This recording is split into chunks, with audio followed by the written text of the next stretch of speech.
12/20/64 in San Francisco. Home sweet home. Okay, maybe not so sweet. Mighty musty, might be a better descriptor.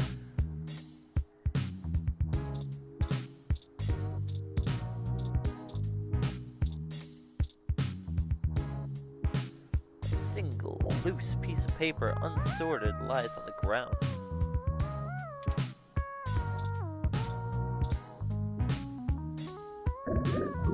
You don't know exactly what the ooze is, only that it seems to be growing day by day.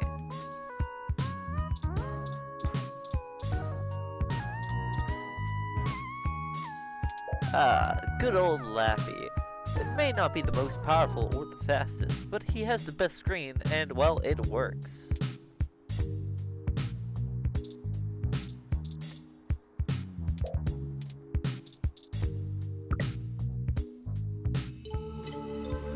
Live Intelligence Process System. Lappy is a bit of a relic. You have an article due tonight. Better finish it up before bed.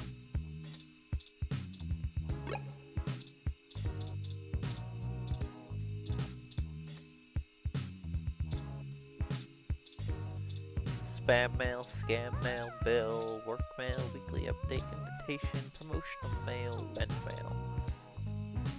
It's an invite that comes to the light ceremony at the Christmas tree downtown from your friend at the doctor's Trilosec DES. Why would your dentist invite you to a lighting ceremony? Feels like a trap. Probably a trap. It's a trap! Hey there! I'm the lead editor for What the Fuck Sounds, formerly OMG Sounds. We're a new and up-and-coming audio review feed looking for a hot talent who needs a platform for their work. We'd love to feature any product reviews you'd like to do for us. We'd be able to give you some great exposure, and if we like your stuff, we could possibly throw some credits your way. Don't they know people die of exposure?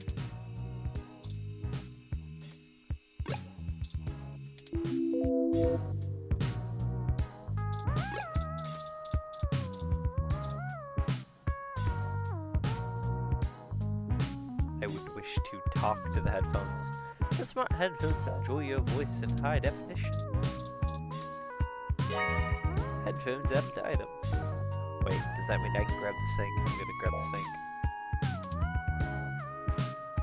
They're smart headphones, so you should be able to use them with other things lying around your apartment. Running water might just make it worse. A bottle of mustard and a carton of spoiled milk, which was developed in odor. Maybe the spoiled milk has one more good day on it, maybe. Take the milk.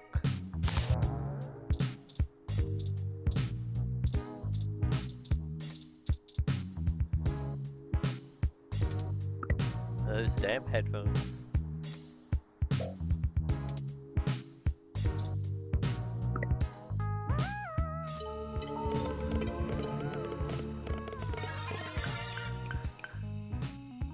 Some catchy jams.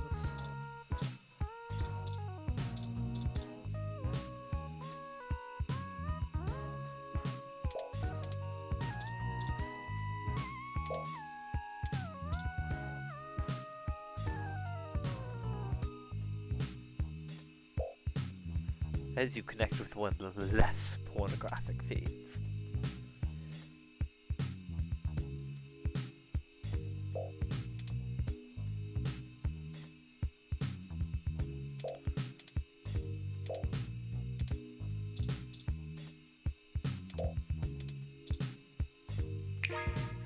Alright, time to get work out of the way. Let's do this. Selling your soul bit by bit, character by character. Finished. And now to send it off to the editor. There. Your big break. Surely a glowing review of the GX Ultra beats your ticket out of poverty into a book deal. Surely. Work is finally out of the way. Time for bed. Didn't you just wake up? Or you could read some of the tape today and catch up on news before you sleep. Yeah, no news. I don't like news. I'd rather go out. It's late and nothing really is open right now. Aww.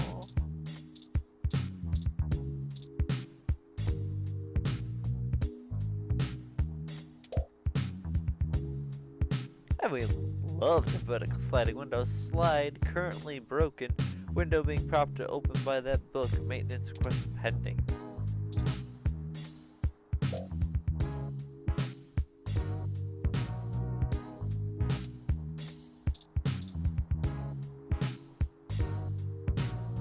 The classes can get boring pretty fast after multiple reads. Besides, it's more useful holding up the window.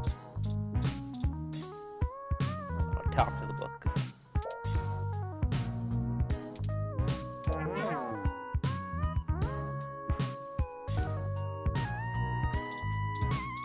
I want to close it. Why can't I close it? Oh. Sleep. Go to sleep.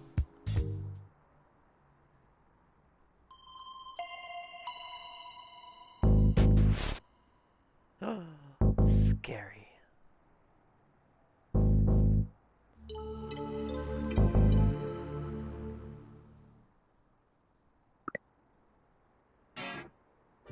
Ah, good. You're finally awake. Well, yeah. You kind of barged into my room. I'm honestly not sure why most humans still have such lengthy sleep cycles. It seems rather inconvenient. You know. Are you significantly opposed to cybernetic augments? Maybe. What the hecky? Oh, I hope you don't mind. While you were asleep, I had some spare time on my hands, so I reorganized your records and entertainment media using BISAC.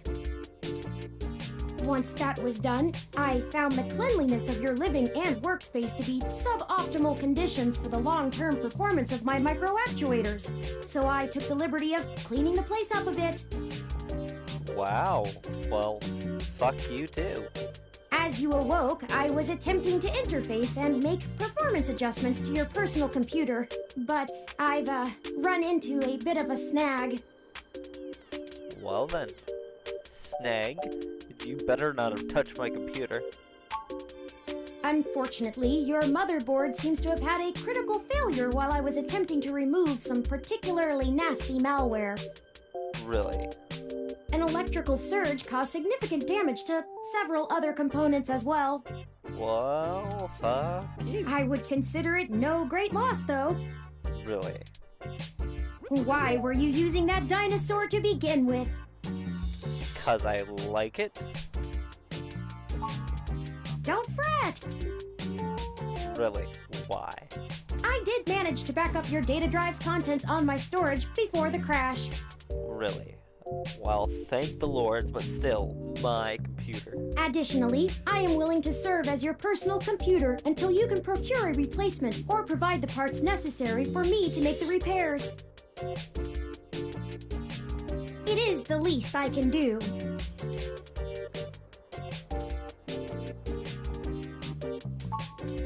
I came in through the door, of course.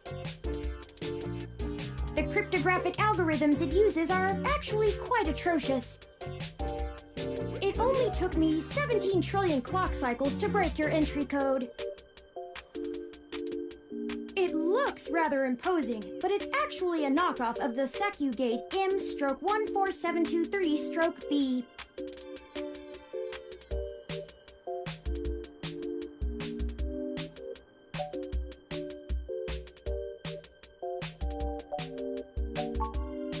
Don't feel too bad. I actually cheated a bit when I cross-referenced likely numeric combinations against the stored personal data on you. I'm not certain why you picked the birthday of your first dog, but it would be sufficiently obscure to defeat most casual attempts to enter. Frankly, I felt a little silly that I took the time to do all that once I noticed that the lock on your window is broken. And that you left it open.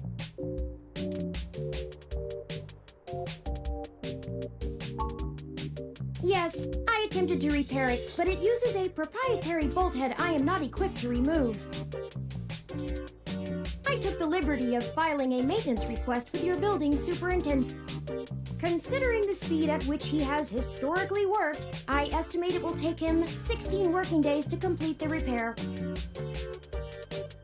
Not quite to my standard.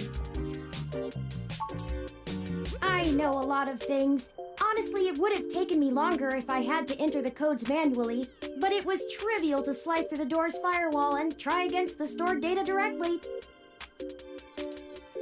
I would suggest investing in an Insect Model 1355 automatic security door. The 1385 is newer, but I find the added attack vector introduced by the integrated voice commands isn't worth the convenience. The 1355 also has 300 5-star reviews on Congo. Congo? Okay. So why are you here exactly? I'm sorry. I wasn't trying to engage you in any sort of subterfuge, but I tend to ramble on a bit when I'm nervous. A robot gets nervous. I have all the necessary protocols, but I've never actually spoken to another person besides Hayden, until now. Hayden? You know Hayden Weber? Well, saying I know Hayden is putting it simply, but yes. I haven't seen Hayden over a year. Where is he? I don't really know. That's why I'm here. Help me. You aren't quite my only hope, but you're certainly the most statistically supported.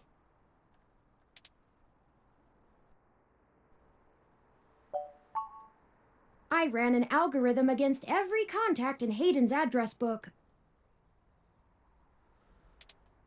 Based on the combined deductions of personal profile, directness of connection to Hayden, occupational skill, and probable motive, you were the candidate most likely to both be able and willing to help me. And the one least likely to be suspected of doing so. I've never looked for a missing person, but I could try. The numbers don't lie about your investigative skills, but I will admit your total lack of recent successes is worrisome.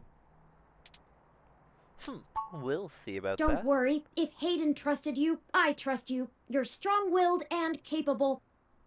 Why? Well, thank you. If anything, it's worth trying for Hayden. Earlier tonight, Hayden's apartment was assaulted by some persons unknown to me. He seemed frightened, terrified even, and instructed me to escape. I crawled out of a window, and after some deliberation, hurried here. I heard them breaking down the door as I left.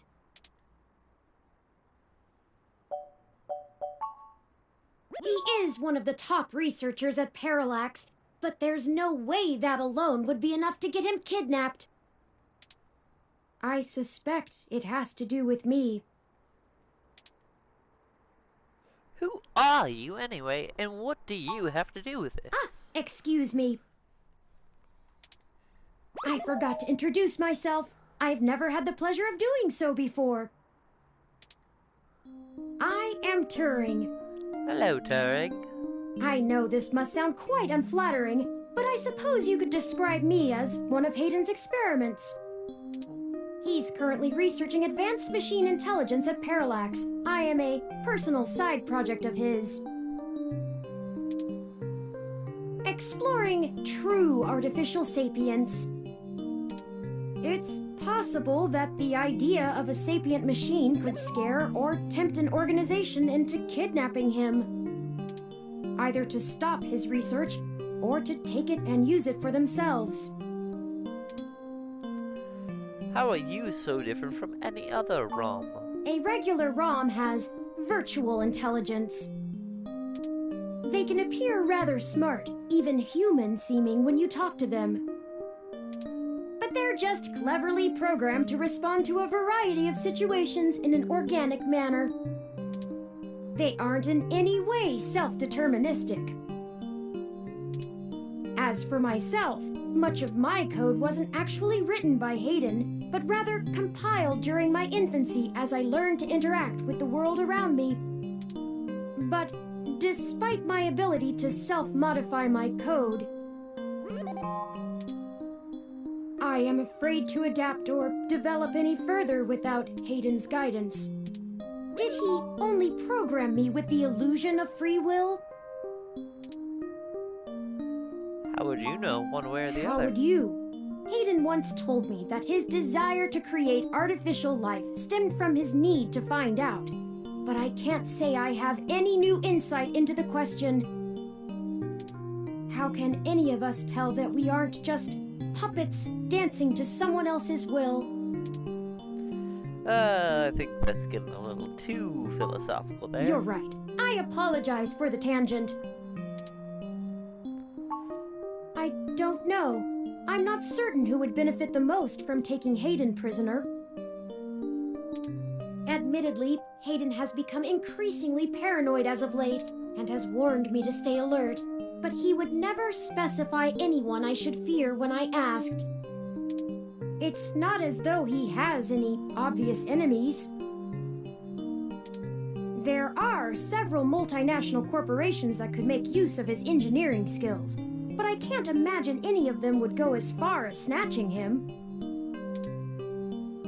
Well then, I guess we should get Indeed, started. time is of the essence.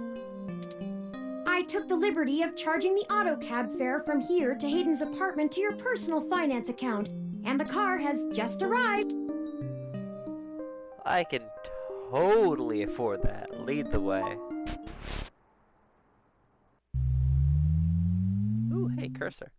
Didn't realize I had that before.